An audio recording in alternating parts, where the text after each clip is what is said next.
बर' हारिनि मोनसे गोजाम फोरबो दमासि फोरबो दिनैनि मोनायाव बेलागुर जानाय जागोन। गोदो गोदायनिफ्रायनो बर' हारिया बेबायदिनो बेलागुर जाबोबाय थादों, दमासि फोरबोखौ फालिबोबाय थादों। दा बेखौ लोब्बा लाखिनोनो जोङो ब्रह्मपुर एफआरसिया ब्रह्मपुर एफआरसिनि सिङाव थाइजौगुरि, नतुन सनापुर, सापागुरि, ब्रह्मपुर बे गामि दरब्रैया ज' जानानै बेलागुर फोरबोखौ खुंनाय जादों, दमासि फोरबो खुंनाय जादों। बे जाहैबाय जे गोदो गोदाय सानै साथामजों बेलागुर जाबाय थायोमोन। दा बेखौनो जों गोदान महरै जौस्राङाव लाबोनानै मोनसे गोदान मुगानि गोदान आदब खायदाजों बेलागुरखौ खुंनो थाखाय जों आखायाव लानाय जादों। बे गोजाम फोरबो बे मागो दमासिजों बर'फ्रा माबायदि सोमोन्दो दं बेखौ बुंनो हागोन? बर'फ्रा बिसेस करे खेथि बाथि आबाद मावनानै जाग्रा हारि। बेबायदिनो गोदोनिफ्रायनो जेरै रांखान्थि अबस्थाया बे आबाद मावनानै सोलिनायावनो सोनारबोदों आरो दासिमबो दङ आरो इयुनावबो बे आबादनि सायावनो बर' हारिया थांना थागोन। आरो बे बेलागुरा, बे दमासिया आबादजों सोमोन्दो थानायखाय दिनैनि दिनाव बेखौ खुंनाय जायो। आरो बेबायदिनो जोंनि बे एफआरसि आफादा हाजों बा आबादजों सोमोन्दो थानायखाय जोङो बेखौ एफआरसि आफादा बेखौ खुंनाय जायो। बर'नि आंगो फोरबो हिसाबै जोंनाव बेनो मोनसे जाहैबाय आरो बैसागुआबो जाहैबाय। आरो बेबायदिनो आसल बर'नि फोरबो हिसाबै बैसागु आरो दमासि। बेनिफ्राय बाखि माखासे फोरबोफ्रा जोङो खायफा माबायाव थायो, धोरोम बेसिसफ्राव थायो। हारि हिसाबै जोंनि बे मोननैयानो गाहाय आरो। गहपुर हालामाव बेबायदि खुंफेरनाय नुवाखैमोन, नाथाय नोंथांमोननिखौ खननै खुंनाय नुबाय। माबायदि जाजानो लुबैयो? ओरैनो गुबुनखौ माबायदि खावलायगोन? जों दिनैनि बे खुंफुंनायनि गेजेरजों जों बेखौनो खौरां हिसाबै जोङो फोरमायनो लुबैयो जे जोङो साब्रै साबाजों 10-12 जनजों बेलागुर जास्लायस्लाय बेखौ जोङो मोनसे गोदान मडिफाइड महराव जोङो बेलागुरखौ खुंजानो लुबैयो। आरो जोङो दिनैनि खुंनायनि मोनसे गुबै माबायाबो जाहैबाय जोंनि ब्रह्मपुर एफआरसिया बिटिआर एकर्डआव गभर्नर नटिफिकेसनाव जोंनि गामिया नाम ओंखारबाय। बेजोंनो गोजोननायजों लोगोसे आसाम सरकार, बिटिआर सरकारखौ जोङो बेलागुरनि नामाव गाहाम हामलायथि बावहरनायजों लोगोसे जों बे मेसेजखौ जों होनो सानो। गिबियावथ' बे लेभेलसिम लाबोनो हाबाय, जौस्रां लेभेलाव लाबोदों।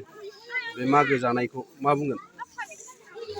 गोदोनिफ्राय जों जिबायदि पुराना आदब खायदाजों जों सोलिबाय थादों, बेखौ जों गोदान महराव जोंनि इयुन प्रजन्म फैबाय थानाय गथ' गथायफ्रा दिनैनिफ्रायनो साखाफारा जानानै आरो बेखौ साबसिनै जों खुंनो हायो। जौस्राङाव आरो मोजां साबसिननिफ्राय साबसिन खुंनो हायो। आजिखालि डिजिटेल मुगा, आजिखालि माने जौस्रांनि मुगा, सेलेब्रेसननि मुगा। बेनिखायनो बेलागुरखौबो जों सेलेब्रेसन हिसाबै, सेरेमनि हिसाबै जों खुंनायनि जों बेखौ दिन्थिदों। आरो जों आसा खालामो इयुन जोलैया बेखौ आरो साबसिननिफ्राय आरो साबसिन खालामलांगोन। बे मागो फोरबोआवहाय माखासे बेहाय हाबाफारिया जोंहा फुंनि 7 बाजिनिफ्राय ब्रह्म धोरोम हिसाबै मुलुग मोजांनि थाखाय जों जयग' जों बेखौ जागायजेनबाय। मुलुग मोजां, न'खर मोजां, संसार मोजांनि थाखाय जयग' हुथि होबाय। बेनि उनाव कीर्तिला गिर होबाय।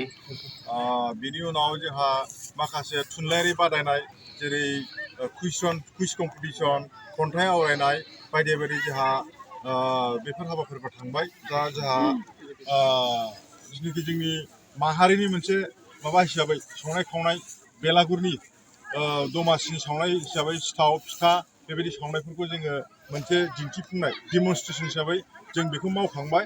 दा जोंहा समा जाना फैबाय, गेवलां मेल जासिगोन। बे गेवलां मेलाव जोङो साखाथि फाखाथिनि जोंनि गावबुरा सेक्रेटारि, इन्टेलेक्सुयेल बा फोरोंगिरिफोरखौ जों खावलायहरदों। बिथांमोना लासै लासैनो फैगासिनो दं आरो जोंनि गेवलां मेला गाहामै गाहाम साक्सेस जागोन। सेरफांगुरि बाजार सुरुमा माग बिहु दामाका अफार लाबोदों। क'क्राझार जिल्ला सेरफांगुरियाव थानाय फुंखा एन्टारप्राइज बाजार सुरुमा 11 जानुवारिनिफ्राय 31 जानुवारिसिम माग बिहु दामाका अफार आरो एक्सचेन्जनि खाबुफोर होगासिनो दङ। नोंथांमोना सेरफांगुरियाव थानाय फुंखा एन्टारप्राइज बाजार सुरुमाव खुंफुंजानाय माग बिहु दामाका अफार एक्सचेन्जआव फैनानै नोंथांनि लुबैनाय बाजाजनि बाइकखौ लांफैनो हागोन। बाजाजनि बाइक सालायनो मोजां मोनग्रा रायजो राजाफोरनो फुंखा एन्टारप्राइज बाजाज शोरूमा लोगोसे मोजां अफारफोरबो लाबोदों। बेफोरनो जाबाय 90% लन, गंनै हेलमेट फ्रि, केस होनानै बाइक बायगिरिफोरनो 1000 रां केसबेक हरफिननाय जागोन आरो माग बिहु दामाका अफार एक्सचेन्जजों लोगोसे बाइक बायगिरिफोरनो गांसे ब्लेंकेट फ्रि हरफानाय जागोन।